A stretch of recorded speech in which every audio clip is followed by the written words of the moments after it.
Welcome to Vegan Ultra. It's Thursday night, so that means vegan chat with Adam and Sean, your co-inspiration guides to becoming your best self and making 2024 the most legend, wait for it, non-dairy year ever.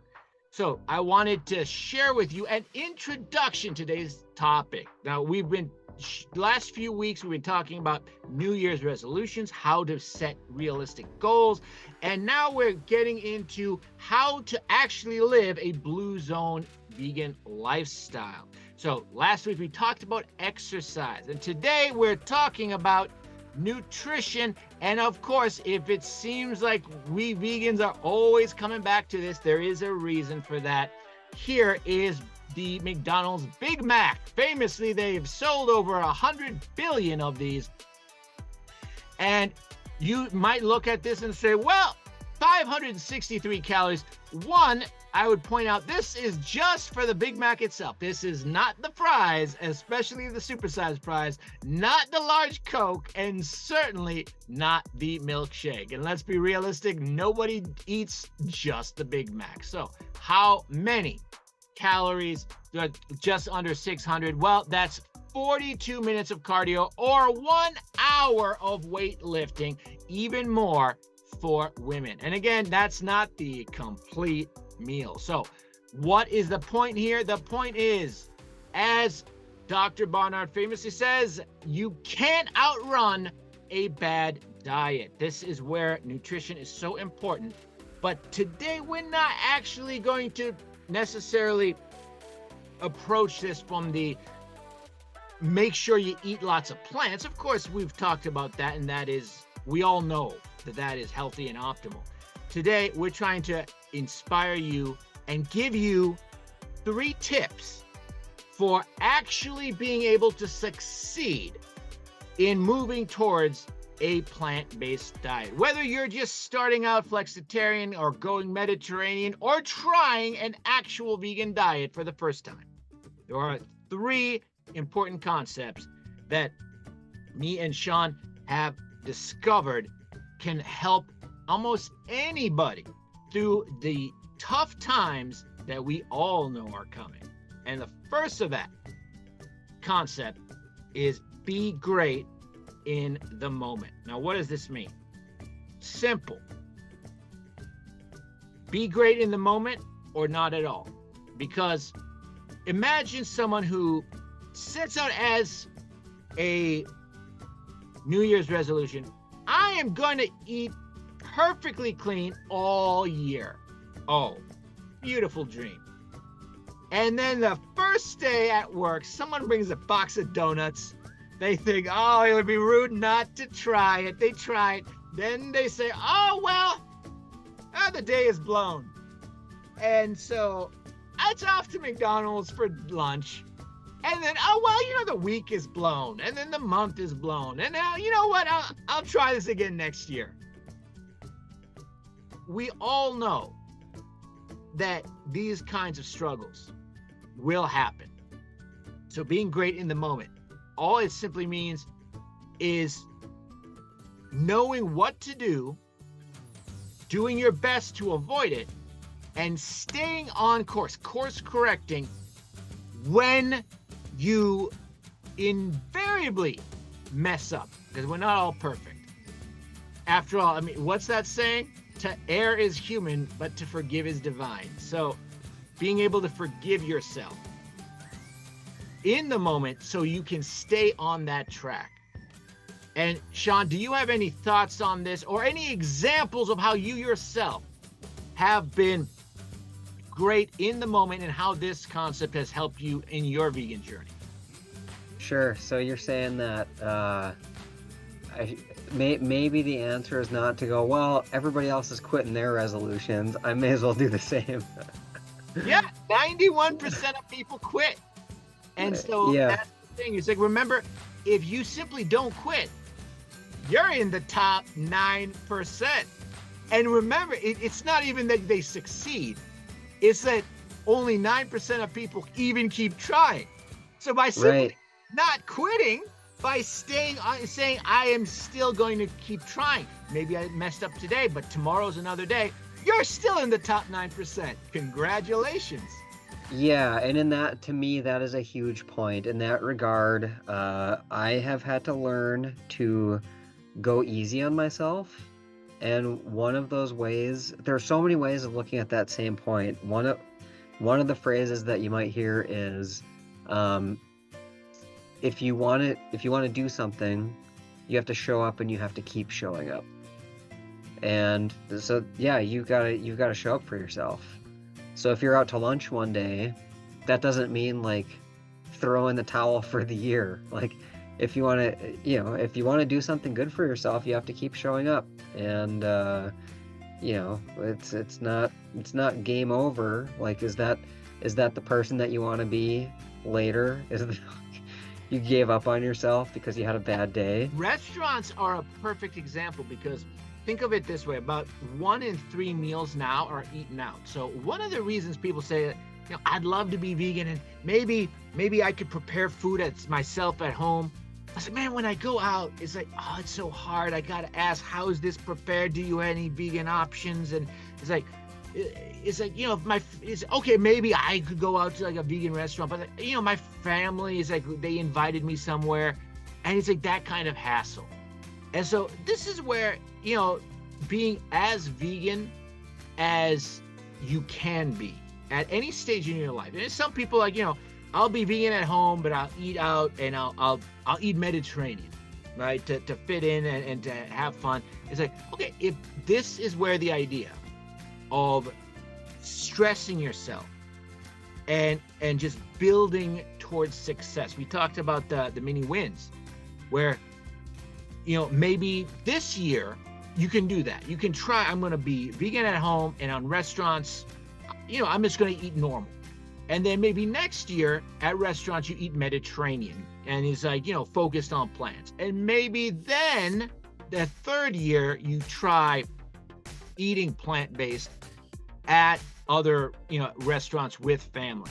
The idea is it's a steady progression, a realistic path that you believe you can succeed at. And that's all we're saying. We don't say that, hey, this is the perfect lifestyle. Everybody do this or you're going to die tomorrow. That's like, it's perfection or nothing. It's like, no, absolutely not. Yeah, I agree with that strongly. Another way to look at, to me anyway, the same concept as show up and keep showing up is, I don't know if this is a phrase, but like showing up is half of the battle, and it's really just expanding on your point that if you continue to work on your resolution or whatever goal it is that you have in mind, you're doing more than 90% of everybody else. So now, when I was a lot younger, maybe even not that much younger, maybe really not that long ago, if I wasn't doing something that was actively excelling, like, oh, I'm the best at this, I've achieved whatever heights of performance or perfection, then I was probably a little bit hard on myself. Like, oh, here's my level that I've been performing at, but here's this like Michael Jordan level, and I should be able to be approaching that level. And I think maybe in recent years, I've learned like, yeah, go easy on myself, showing up and doing the work. That's the point. That's what you can do. That is what's achievable. So yeah, for me, what I've had to learn to do, which has been only to my benefit, is give myself some credit for showing up and working on what I want to work on, and don't be so worried about benchmarks. Just show up and do what I'm trying to do. I love what you're saying.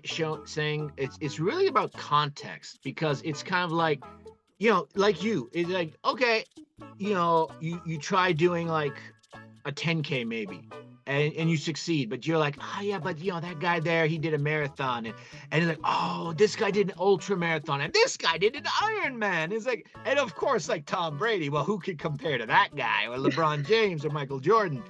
And this actually brings us to like the second important topic, and like really kind of like a mental hack to achieving success, which is training yourself to embrace the suck. And a perfect example, I'm in finance, so it's like, we use Warren Buffett a lot as example. So he's the greatest investor in history. And a lot of people, they're like, oh my God, it's just like, it's like he must know some secret code to making money. It's like, no. The simplest concept for him was basically wonderful companies at fair prices and hold for the long term. And it's like so simple. And just like eating whole plant foods and exercising and getting enough sleep. How is this, so simple? The key for him is this. Everyone, as Mike Tyson once said, everyone has a plan till they get punched in the face. It's like everyone's like, yeah, I'm gonna buy great companies for the long term. And then the market falls 20% and suddenly everyone freaks the heck out, and he knows this is coming. He's been through it enough times. He's internalized this. And the key is this. He literally embraces the suck. He looks forward to it. It's like, now in finance, that's easy because it's like, hey, yeah, if you got lots of money and stuff's going to get cheap, you're going to make more money. Every time there's a bear market, you're going to get even richer. So it's easy. But even for us, even for regular people, and it's like, as an example, as the Army taught me, it's like, look, every challenge, every failure, first of all, don't fear failure, because failure, while success is wonderful, failure is what teaches you what not to do. And ultimately, success, as Sean pointed out, just showing up is half the battle. If you just keep showing up and you overcome those failures, you learn from each mistake. That's the key, is try your best. And you're not going to necessarily even be perfect at this. Try not to make the same mistake over and over. Remember the definition of Sandy's trying the same thing over and over, expecting different results. Learn from the mistake, and you're going to make plenty of mistakes in life. You're going to have failures, but if you learn from them, and you ahead of time, you have to train yourself. This is the key to this Finnish concept called Sisu. And this is amazing because Finland was just ranked the happiest country in the world for the 6th straight year. And it's like, you live in a place that's dark half the time and it's always cold. How the heck are you so happy? It's like they have this concept of Sisu, of being grateful for what they have, for knowing that tough times are coming, but not fearing that. Celebrating that it's like, hey, those tough times, they never last. Tough people always do. And knowing that when those tough times come, that is an opportunity for growth. And that if we come together as a community, we can adapt and overcome. And when you learn that, at least for me, when you learn that and you internalize that, it really does make all the difference. So, Sean, do you have any personal examples of embracing the suck, learning to love it, embracing it like a lover? Yeah, and I might think of more on this later, but here's what's coming to mind right now. As an inspiration guide on this topic, I will say, watch me stumble and learn from that.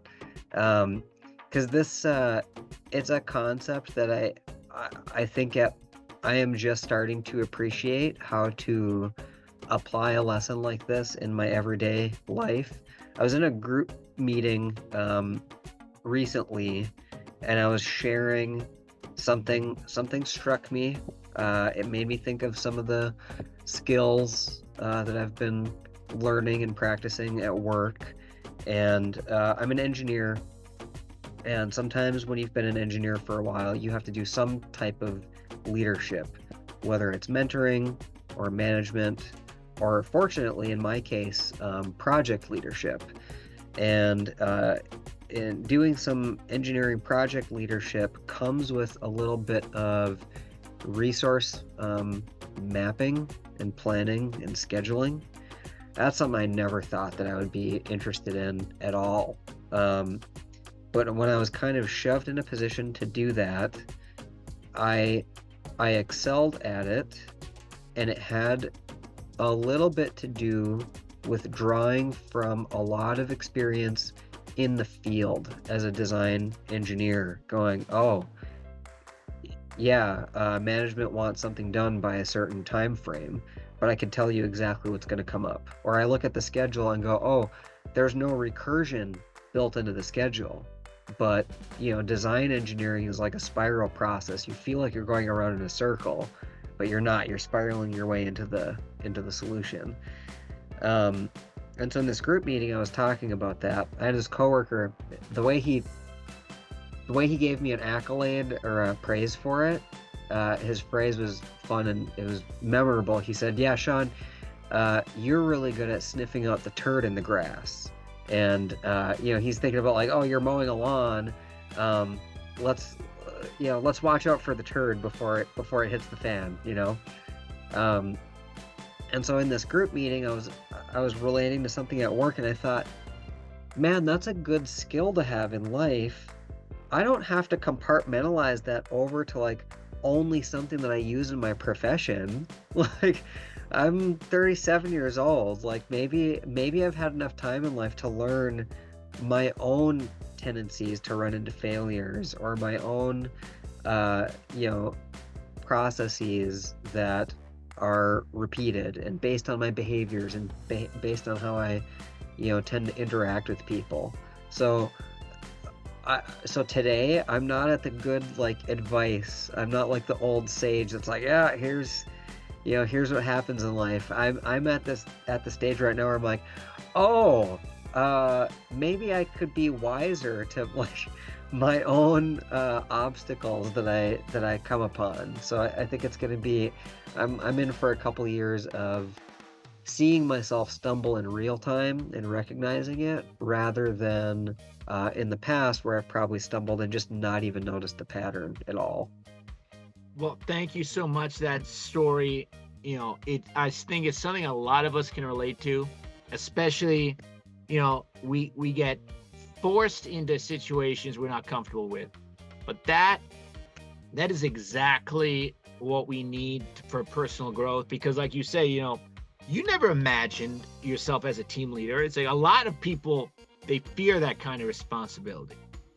And this basically is like a perfect like introduction to like that final point, that remember that stress and discomfort, trying new things, this is an opportunity for personal growth. This is what life is all about. Becoming your best self is having a goal. And I mean, think of it, like how many times have you heard about these inspiring people who, built businesses or changed the world? And when you learn their story, like their biography, and it's just the weirdest thing that, they were, in college, like Bill Gates, where he's just like, he's like at Harvard, or maybe it was like Stanford. And he's like, he's learning, he's doing the traditional thing. He's like, oh yeah, I'm going to go work for IBM. And then he gets inspired, and he's just like, he takes a course, and he's like, wait a minute. It's like, yeah, this coding stuff is pretty cool. It's like, I should try this myself. And he's like, hey, wait a minute. I could create some really cool software here. Why do I have to go work for IBM? And it's just like, with Sean never thought like he'd be into this kind of stuff, but he's finding that the challenge can help him thrive. And let me tell you, man, when I started out, in spite of lifelong Trekkie here, so I wanted to be an army doctor, an army surgeon, because that's like the closest thing to Bones McCoy and Dr. Beverly Crusher on Star Trek. Is like, I'm gonna be in modern day Starfleet, I'm going to be a hero, saving heroes. That's my life's mission. And it's just like, I could never have imagined.